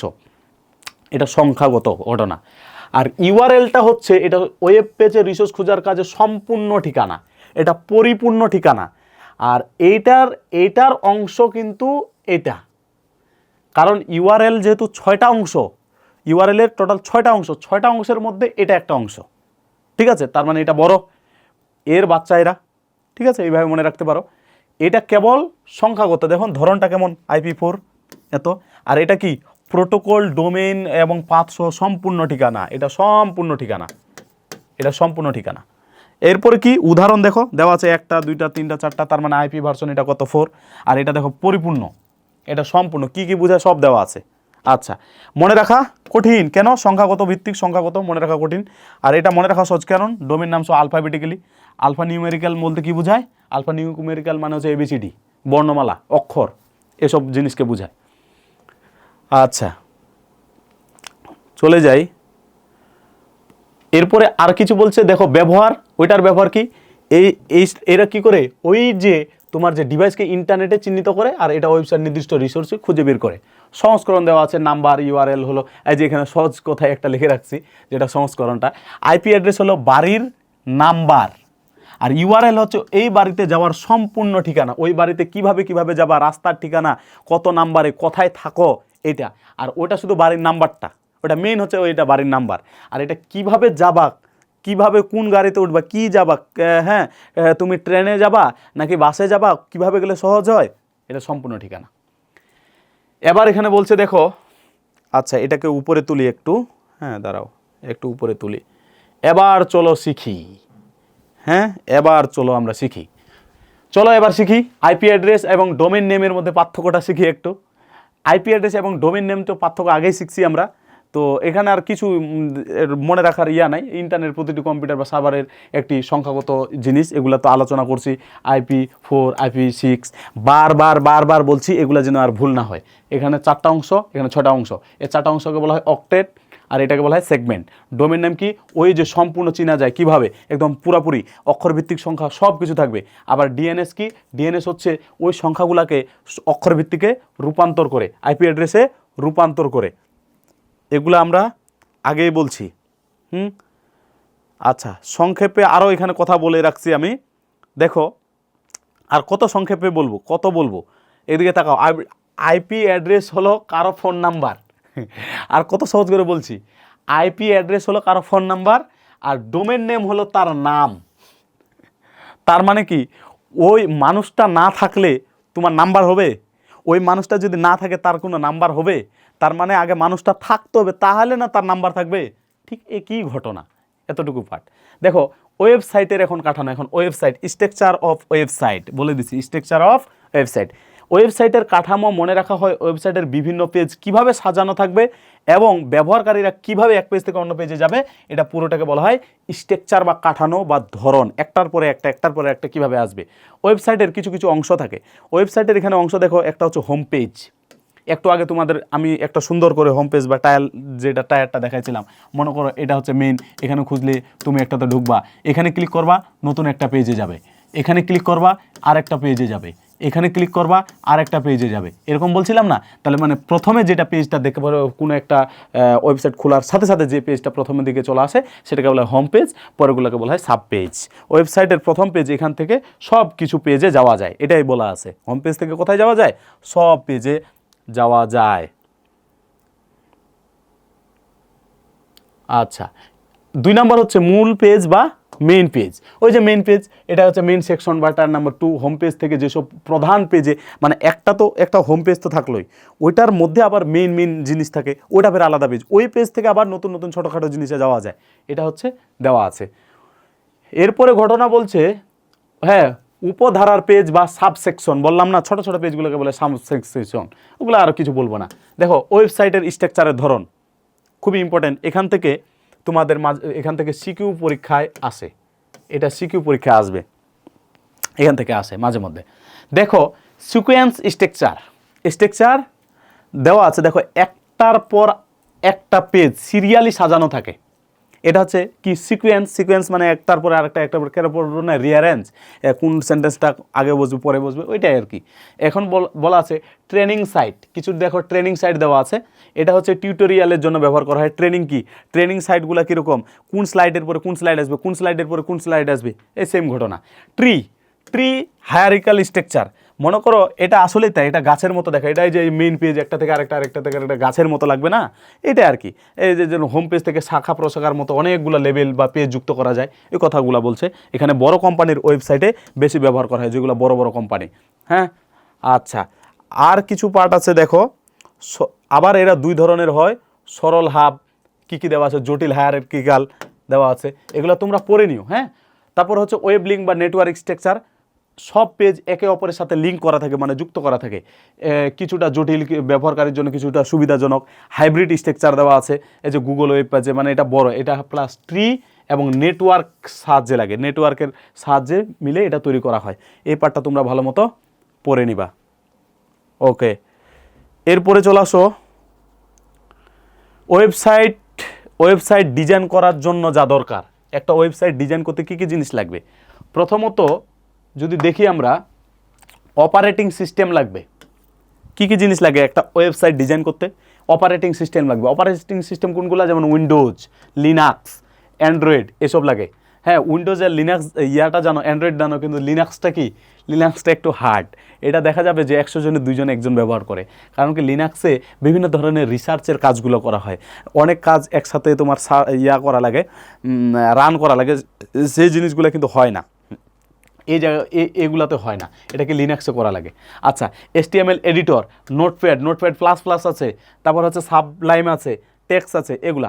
ব্রাউজার কী কী জিনিস লাগে ওয়েবসাইট তৈরি করার জন্য? ব্রাউজার লাগবে, কি ক্রোম, ফায়ারফক্স, এই যে ইডস লেখা আছে।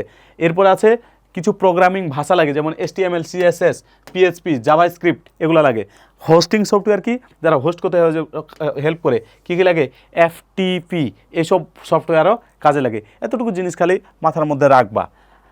এত কিছু কি আর জিনিস বলা যায়?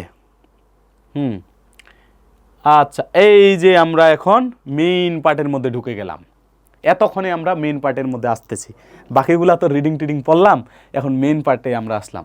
দেখো, এই জায়গার মধ্যে HTML কোড লিখে .html নামে সেভ করতে হবে কোনো একটা ফাইলকে। যখন আমরা HTMLটা লিখবো সেটা .html নামে সেভ করতে হবে, না হলে সেটি ব্রাউজারে ওপেন হবে না। প্রথমত কথা, তুমি যে কোনো নামে খালি সেভ করে দাও, যে মনে করো তুমি একটা HTML কোড লিখছো, লেখার পরে লিখে রাখছো ABC, জাস্ট খালি কি সেভ করে দিলে হবে না, এটা HTML হবে না। এটা ডট, তারপর লিখতে হবে HTML, এই নামে সেভ করতে হবে, না হলে কি হবে না? সেভ হবে না। এখন দেখা আছে, সংক্ষেপে আবার কিছু কথা বলে দিচ্ছি। ওয়েবসাইট হলো হোম পেজ, মেইন পেজ, এগুলো কী কী দেওয়া আছে, সাজানো আছে হচ্ছে সিকোয়েন্স, ট্রি, নেটওয়ার্ক, হাইব্রিড, এগুলো আছে। কোড লিখতে হয় এভাবে, হ্যাঁ, তো ওগুলা তোমাদের বলা আছে। এখন চলে আসো HTML এর বেসিক। HTML এর বেসিক কি? HTML বলা আছে, ফুল ফর্মটা আমি বলে দিয়েছিলাম, এটা MCQ পরীক্ষায় আসে, hyper text markup language. HTML এর পূর্ণরূপ কি? Hyper text markup language. Tim Berners-Lee প্রথমত এই শব্দটা ব্যবহার করেন। এগুলো তোমরা রিডিং পেডিং পড়লেই বুঝতে পারবা। এরপর দেখো, ওইটা বলে দিছি, হাইপার টেক্সট মানে কি?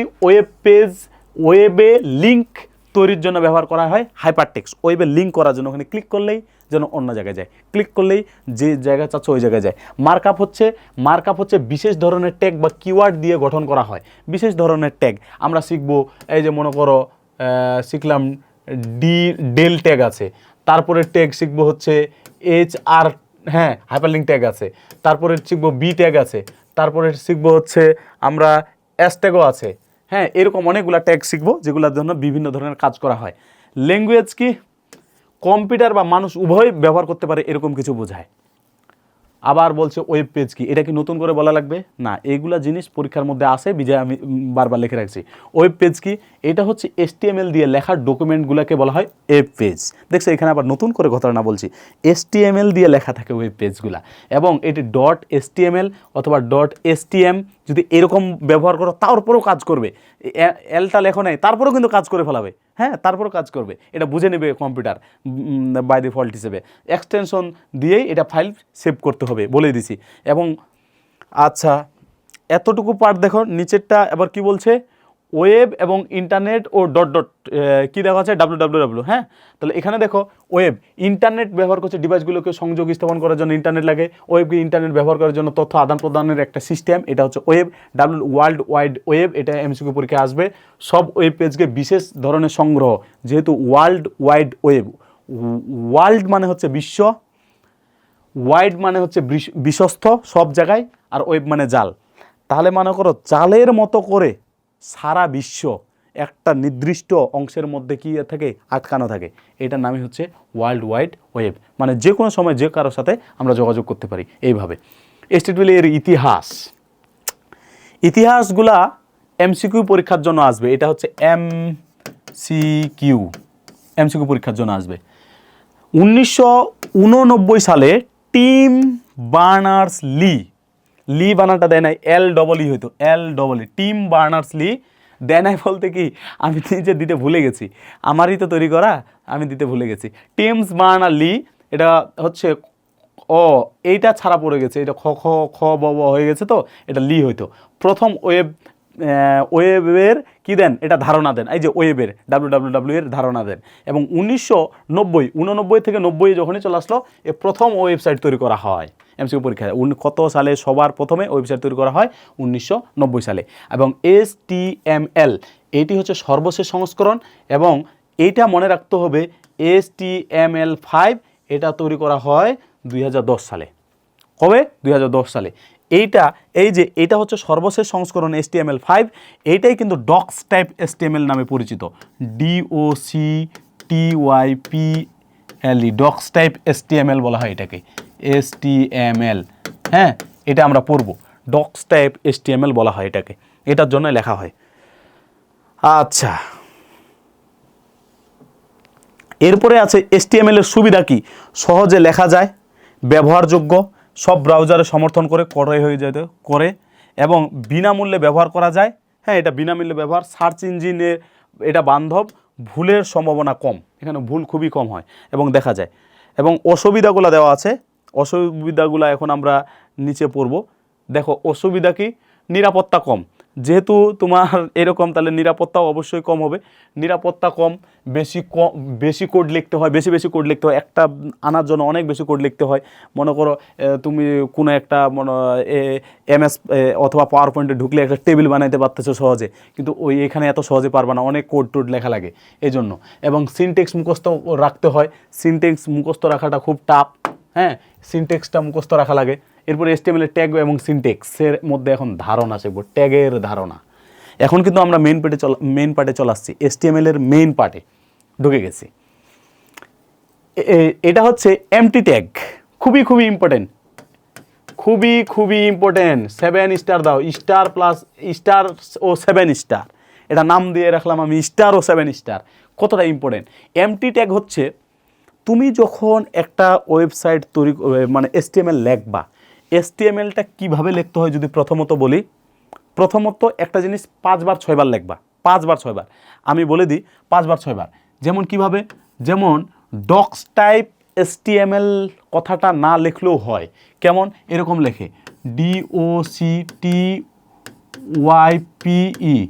ডক্স টাইপ, তারপর কি HTML, এটা এরকম দিবা, এটা না লিখলেও হবে। হ্যাঁ, কিন্তু আবার লেখা আছে এটা লেখা জরুরি, কিন্তু না লিখলেও হয়, এই পার্টটা না লিখলেও হয়। ডিরেক্ট HTML দিয়ে শুরু করতে হয়, এটা কিন্তু HTML এর অংশ না, উপরেরটা কিন্তু HTML এর অংশ নয়, কিন্তু পরীক্ষার খাতায় যখন লেখবা একটু বেশি করে লেখো, সমস্যা তো নাই। HTML এটা মুখস্থ রাখবা, এইটা হচ্ছে মেইন। এই যে এই চিহ্নটা HTML এর এই চিহ্নটা বলতে বোঝায় শুরু, এতটুকু মনে রাখিও, এটা বলতে বোঝায় কি? শুরু। এবং এটা বলতে বোঝায় শেষ, এতটুকু পার্ট মনে রাখিও। এটা হচ্ছে শুরু, এটা কিন্তু শেষ। ক্লিয়ার? এটা শুরু, এটা শেষ। এরকম থাকলে, এই যে ব্যাকস্ল্যাশটা থাকলে এটা কিন্তু শেষ। ক্লিয়ার? এটা শুরু এবং শেষ। যে ট্যাগ শুরু করবা সেটার অবশ্যই শেষ করতে হবে, এটা মাথার মধ্যে রাখতে হবে। যে ট্যাগটা আমরা শুরু করব তাকে অবশ্যই শেষ করতে হবে। তাহলে এতটুকু পার্ট আমরা জানলাম, এটা শুরু, এটা এবং শেষ, এটা আমি চাইলাম। মনে করো এইটার কিন্তু শেষ নাই, ওটা আলাদা, যেহেতু ওটা HTML এর পার্টেই না, ডক্স টাইপ HTML এর যেহেতু পার্টেই না, ওটা বাদ দাও, কিন্তু লেখবা পরীক্ষায়। HTML লিখলাম, HTML যেহেতু শুরু, যেহেতু HTML আমরা কোড লিখবো, এটা HTML শুরু, ওর HTML শেষ থাকবে। যেটা প্রথমে শুরু হবে সেটা প্রথম দিকে, শেষের দিকে শেষ হবে। HTML শুরু, একটু ফাঁকা দিয়ে লিখবা, এখানে লিখবো আমরা হেড, প্রথমে লিখবো হেড, ঠিক আছে? তারপর আরেকটু ফাঁকা দিয়ে লিখবা টাইটেল, TITLE, টাইটেল কি আমি পরে দেখাবো। এই যে শেষ করে দেবা এখানে টাইটেল, TITLE, টাইটেল। এখানে টাইটেল শুরু, এখানে টাইটেল শেষ। তুমি বলতে পারো স্যার এখানে তো হেড শুরু, হেড কই শেষ করলেন? এটা অন্য জায়গায় শেষ হবে, আমি বলছি যে যার শুরু আছে শেষ হবে, কোথায় শেষ হবে এটা তো বলি নাই। এখন দেখো এইটাকে অলওয়েজ এভাবেই লিখতে হবে, শেষ, এটা হচ্ছে হেড। এখন দেখো হেড শুরু হেড শেষ করছি, টাইটেল শুরু টাইটেল শেষ, এখনও কিন্তু HTML শেষ করি নাই। এখন লিখতে হবে বডি, এখন লিখলাম আমি বডি। একটা জিনিস মাথার মধ্যে মনে রাখবা, যা কিছু লিখবো সব কিছু বডির ভিতরে মনে রাখবা। কি বললাম? যা কিছু লিখবো সব কিছু বডির ভিতরে। এই বডিটার ভিতরে আমি সব কিছু লিখবো, লেখার পরে তারপরে বডি ক্লোজ, তারপরে বডি ক্লোজ। যখনই বডি ক্লোজ হয়ে গেল তারপরে দেখবা সবার শেষে হচ্ছে এই যে HTML ক্লোজ, HTML এই যে ক্লোজ। এটা হচ্ছে সিনটেক্স, এটা হচ্ছে মেইন সিনটেক্স, ঠিক আছে? এই এতটুকু পার্ট ডিরেক্ট মুখস্থ রাখবা, এতটুকু পার্ট ডিরেক্ট মুখস্থ, বারবার কয়েকবার লেখো। দেখো প্রথমবার যখন তুমি লিখতে যাবা না, দেখবা কতগুলো বানান ভুল হয়, কখনো ব্যাকস্ল্যাশটা ভুল, কখনো এই বানান ভুল সেই বানান ভুল, এটা ভুল হবে। কয়েকবার দেখে দেখে দেখে দেখে লেখো, তাহলে দেখবা এতটুকু পার্ট যদি সিনটেক্স মনে থাকে বাকিগুলো তোমার পারবা। এতটুকু পার্ট আগে মনে রাখতে হবে। দেখো প্রত্যেকটা জিনিস HTML শুরু, এই যে এখানে তাকাও, HTML শুরু HTML শেষ, হেড শুরু হেড শেষ, এই যে টাইটেল শুরু টাইটেল শেষ, বডি শুরু বডি শেষ। ক্লিয়ার? আচ্ছা, কিন্তু প্রত্যেকেরই শুরু শেষ আছে, ঠিক আছে? এতটুকু পার্ট মুখস্থ রাখতে বলছিলাম, মুখস্থ করবা। প্রত্যেকেরই শুরু শেষ আছে, কিন্তু এমন কিছু ট্যাগ আছে যাদের কোনো শেষেই নেই, শেষ ট্যাগ নাই। এদেরকে বলা হয় এমটি ট্যাগ। কোন ট্যাগ? এমটি ট্যাগ, শেষ ট্যাগ, খালি ট্যাগ, ফাঁকা ট্যাগ, অনেক নামে চেনা হয়। তাহলে দেখো এমটি ট্যাগ কি? যেমন ব্রেক ট্যাগ, বিআর দিয়ে ব্রেক ট্যাগ, এর কিন্তু কোনো শেষ নেই, এর শেষ নেই। শুরু আছে, দেখো শুরু কেমনে? এই যে শুধুমাত্র এটা থাকবে শুরু, শেষ হতে গেলে তো অবশ্যই এটা লাগবে, নাই, তার মানে এটা শুধুমাত্র শুরু আছে, শেষ ট্যাগ নাই। HR শুরু আছে শেষ নাই, ইমেজ ট্যাগের শুরু আছে শেষ নাই, এখানে মেটা ট্যাগের শুরু আছে শেষ নাই, ইনপুট ট্যাগের শুরু আছে শেষ নাই, সবগুলাই এমটি ট্যাগ। মনে থাকবে সবগুলা এমটি ট্যাগ, এগুলো সবগুলা মনে রাখতে হবে, এগুলো সবগুলো কি? Empty tag, empty tag, empty tag. Okay, container tag কি? এমটি ট্যাগ যদি বুঝে যাও, কন্টেনার ট্যাগ সহজ, যার শুরু প্লাস শেষ ট্যাগ লাগে, যার শুরু এবং শেষ থাকে সবগুলা কন্টেনার, যত কিছু ব্যবহার করছে সবগুলাই কোন ট্যাগ? Container tag. যেমন বি ট্যাগ শুরু আছে শেষ আছে, এটা বি ট্যাগটা ব্যবহার করা হয় বোল্ড করার কাজে, ওগুলো পরবর্তীতে শিখবো। তাহলে এটা কি HTML-টা কি কন্টেনার ট্যাগ হবে কি না? শুরু আছে শেষ আছে, তার মানে কন্টেনার ট্যাগ হবে কি না? বাকিগুলো ট্যাগ হবে। তাহলে এমটি ট্যাগ কন্টেনার ট্যাগ বুঝছো কি না? না বুঝলে করার কিছু নাই, ভালো মতো পড়তে হবে, ভালো মতো পড়তে হবে সহজে মনে রাখার জন্য। এইটা পরীক্ষার মধ্যে আসবে, খ নাম্বারে এটা পরীক্ষার মধ্যে আসবেই।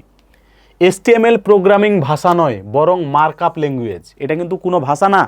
দেখে মনে হচ্ছে স্যার ল্যাঙ্গুয়েজ, ল্যাঙ্গুয়েজ তো একটা ভাষা, কিন্তু না, এটা কিন্তু ভাষা না। কেন? এটা মার্কআপ ল্যাঙ্গুয়েজ। কারণ কি?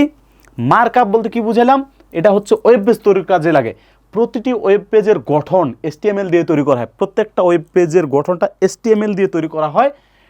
ট্যাগ হলো ওয়েব পেজ তৈরির উপকরণ, এই ট্যাগটা দিয়ে তুমি তৈরি করবা কোনো কিছু একটা। হ্যাঁ, যেমন বাড়ি বানানোর ইট বা বালু, বাড়ি বানানোর ইট বা বালু, চাইলে আমি তোমার জন্য একটি খুব ছোট করে HTML কোডের উদাহরণ লিখে দিতে পারি। যেমন ব্রাউজার খুললে একটি ওয়েবসাইট তুমি যেতে পারো, এটা বলছি আর কি। তো এটা আমি এখন লিখে দিব না, ওটা তুমি চাইবা ওটা পরবর্তীতে আসবে। তার মানে এতটুকু পার্ট আমি পরবর্তীতে আলোচনা করছি, এই পার্টটার অ্যান্সারটা পরবর্তীতে আমি আরও ভালো করে আলোচনা করছি। এটা হচ্ছে ইট বা বালুর মতো কাজ করে, কিন্তু পুরাটাই না, এটা ল্যাঙ্গুয়েজ না, এটা কোড, এটা সিস্টেম। আচ্ছা আচ্ছা, চলে আসো ডকুমেন্ট স্ট্রাকচার। একটু আগেই বললাম, ডকুমেন্টটা মনে আছে? দেখো ট্যাগের ব্যবহার, HTML পুরো HTML কোড ডকুমেন্টকে ঘিরে রাখে, শুরু শেষ। সবার প্রথমে কারে শুরু করছি? HTML, সবার শেষে কারে? HTML শেষ। এটা বারবার বলছি, এটা বারবার লিখবা, নাহলে পারবা না। এই যে ছোট করে লিখি, আমি মনে করে দিলাম HTML, তারপরে কি দিব বলো? তারপরে দিব হচ্ছে হেড, মনে আছে না? হেড। তারপরে কি দিব? Title, TITLE, title. এখানে কিছু লিখবো, টাইটেল, প্যারাগ্রাফ, টেবিল যা আছে এখানে লেখা থাকবে। কি লিখবো এটা পরে বলবো। Title close. তারপর কি লিখবো? হেড শুরু আছে, এই যে হেড ক্লোজ, হেড শুরু হেড ক্লোজ। হেড ক্লোজ হয়ে গেলে এরপরে কি? বডি। যা কিছু লিখবো বডির ভিতরে এতটুকু পার্ট মুখস্থ, সবার জন্য এতটুকু পার্ট লিখতে হবে। উপরে ডকস্ট্যাক HTML লিখতে পারো, ঠিক আছে, সবার পরে সবার এতটুকু পার্ট মুখস্থ লিখতে হবে সবার ক্ষেত্রে। এই জন্য এটা মুখস্থ, যারই HTML লেখো এতটুকু পার্ট যেহেতু মুখস্থ, এটা মুখস্থ করবা। এইখানে কয়েকটা লাইন লিখবো আমরা, হ্যাঁ, যা কিছু লেখালেখি লিখবো। তারপরে কি, এই যে বডি ক্লোজ যদি হয়ে যায়, তারপরে কি, এই যে সবার শেষে HTML ক্লোজ। এখন তুমি জিনিসটা চিন্তা করো, HTML দেখো শুরু হয়েছে শেষ হয়েছে, পুরোটাকে ঘিরে রাখছে না, পুরো পার্টটাকে। এই জন্য বলছে HTML পুরা HTML এর ডকুমেন্টগুলোকে ঘিরে রাখে। আর হেডটা কি, হেডটাকে বলা হয় মেটা তথ্য, CS বা GS এর সংস্করণ। এতটুকু পার্ট মনে রাখিও।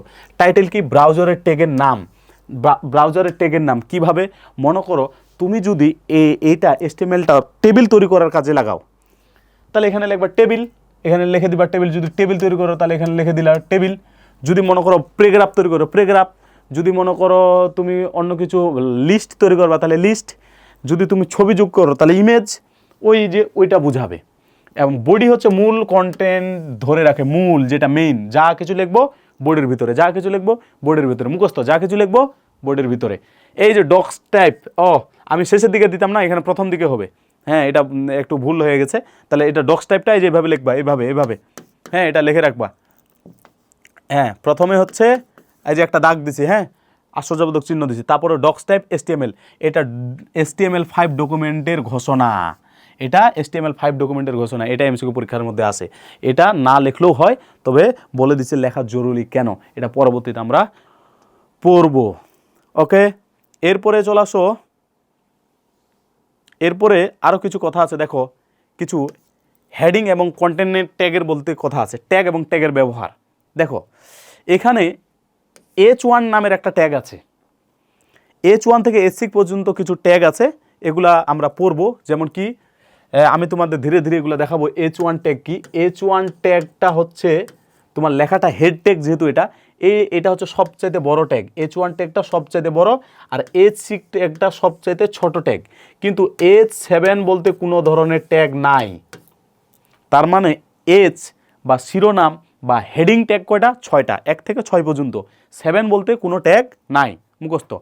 P বলতে কি বোঝায়, এটা কোন ট্যাগ, এটা হচ্ছে অনুচ্ছেদ, প্যারাগ্রাফ। B থেকে লাইন ব্রেক, B থেকে আসছে ব্রেক।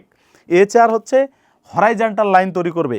আর B হচ্ছে বোল্ড, মানে মোটা দেখাবে, লেখাটা কি হয়ে যাবে, মোটা দেখাবে। আচ্ছা, আর কি জিনিস দেখো, আমি প্রত্যেকটা জিনিসে তোমাদের দেখাবো ধীরে ধীরে। এখানে আছে দেখো ইটালিক, আই দিয়ে ইটালিক বুঝায়, ইউ দিয়ে দেখো আন্ডারলাইন বুঝাবে, নিচে দাগ মার্ক দিয়ে, এই যে এরকম যেটা মার্ক করছি এরকম মার্ক বুঝাবে। তারপর হচ্ছে স্মল ট্যাগ, ছোট অক্ষর হয়ে যাবে। সাবস্ক্রিপ্ট এবং সুপার স্ক্রিপ্টের মধ্যে পার্থক্য আছে, দেখবা সাবস্ক্রিপ্ট এবং সুপার স্ক্রিপ্ট। এটা বলতে কি, মনে করো এরকম লিখলাম A+B², উপরে 2 আছে না, এটাকে বলা হয় সুপার হলে এই 2টা উপরের দিকে উঠে যাবে। আর যখন লিখি আমরা S2O, 2টা কি নিচে, তখন এটাকে বলা হয় কোন ট্যাগ, এটাকে বলা হয় সাব ট্যাগ। আমরা এগুলা ধীরে ধীরে শিখবো, এতটুকু পাঠ খালি মনে রাখিও। ওকে, আবার কিছু লিঙ্ক ট্যাগ আছে, এটা দেখে বোঝা যাচ্ছে স্যার লিঙ্ক ট্যাগ বলতে কি বোঝায়, লিঙ্ক ট্যাগ বা মিডিয়া ট্যাগ বলতে কি বোঝায়।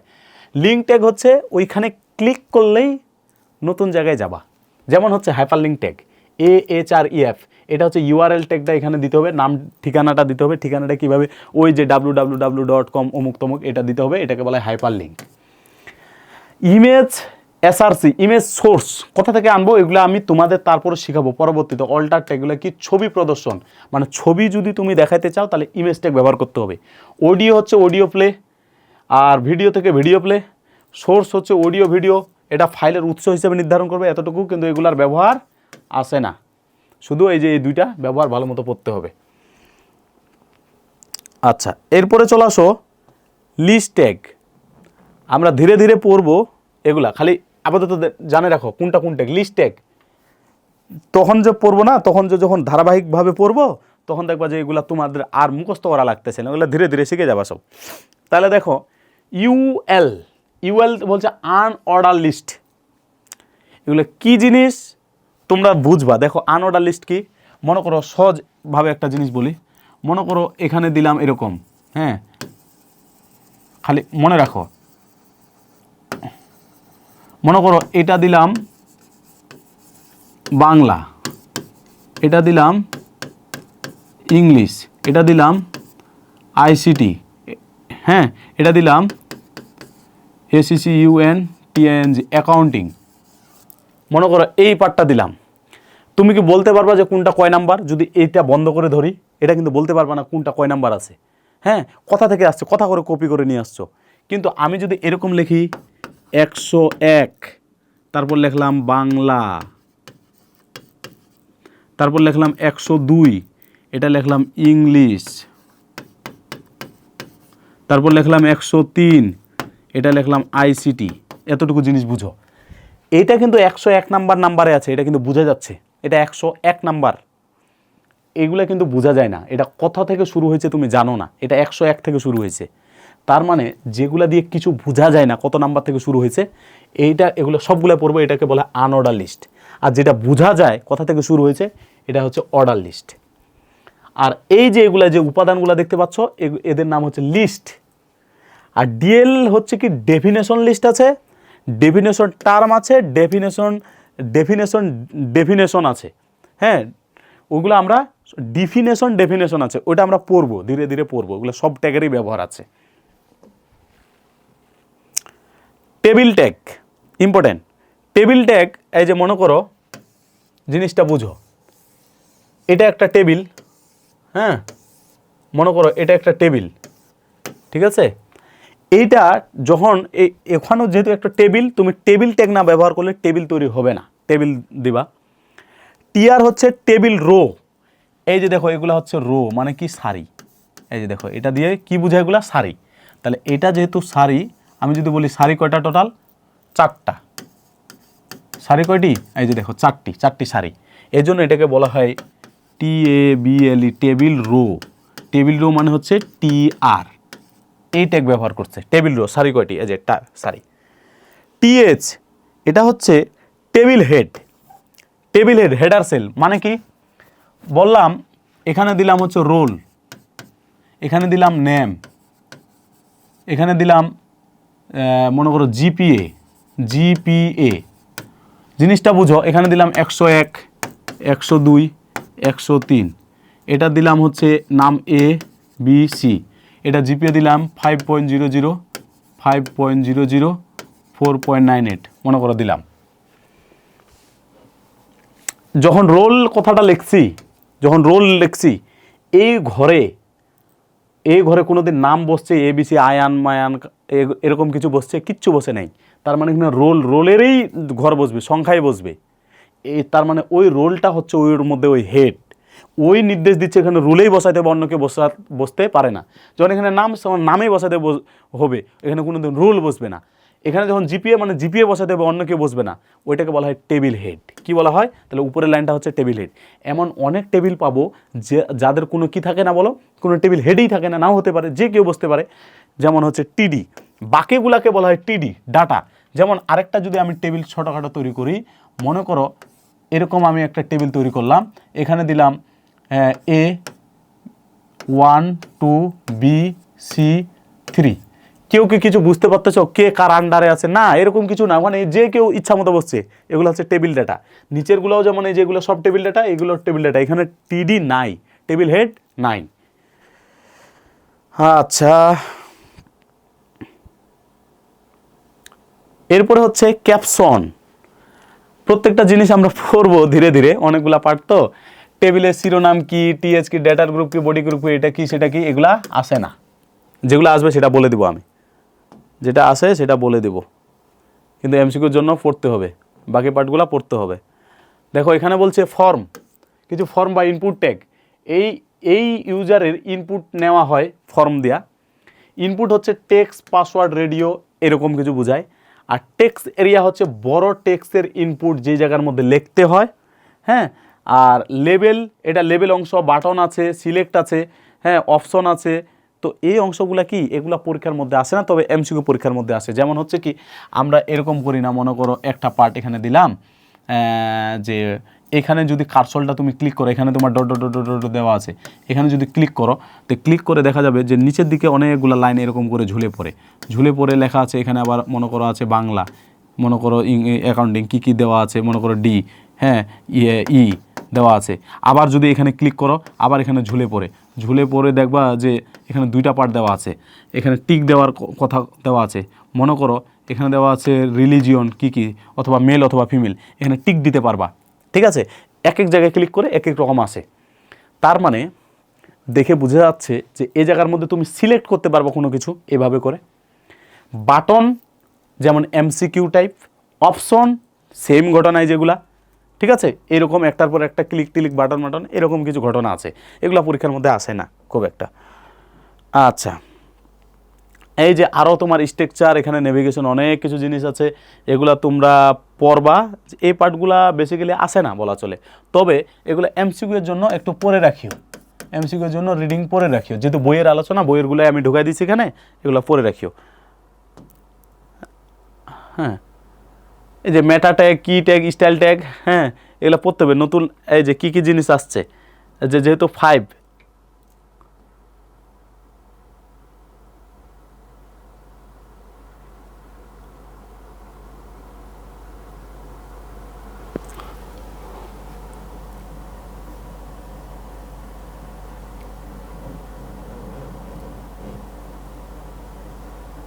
আচ্ছা,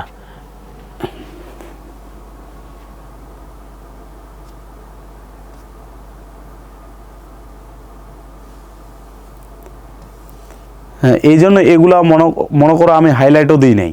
হ্যাঁ, হাইলাইট দিছি কি দিই নাই।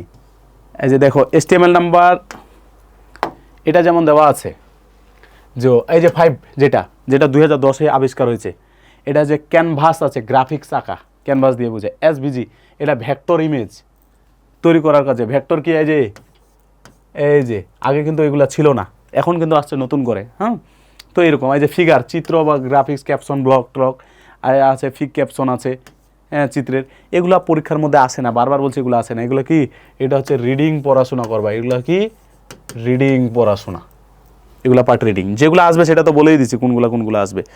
এই যে দেখো মনে রাখার আরও ট্রিক্স এখানে কিছু মনে হয় আমি দিয়ে রাখছি। দেখো মনে রাখার ট্রিক্স কি, ডকুমেন্ট যেগুলো HTML হেড বডি, এগুলো ডকুমেন্ট, টেক্স এই যে এগুলা পি বডি ইতালিক যা কিছু আছে, লিঙ্ক, এতে ক্লিক করবা লিঙ্ক, ইমেজে একটা লিঙ্ক, ভিডিও অডিওগুলো সবগুলো লিঙ্ক, ওখানে ক্লিক করলে যাবে। List, unorder list, order list, form input button, এমসিকিউর জন্য আসবে। নিচের কোনটা ফর্ম লিস্ট, হ্যাঁ, ফর্মের আন্ডারে পড়বে। স্ট্রাকচার, এই যে দেখো DIV আছে, ডাইভ, তারপর হচ্ছে স্পেন আছে, সেকশন আছে, কি আর্টিকেল আছে, এগুলো হচ্ছে স্ট্রাকচার। হ্যাঁ, তো এই যে এতটুকু পার্ট বললাম, বেসিক্যালি পার্ট শেষ, আমাদের রিটেন পার্ট বলো শেষ।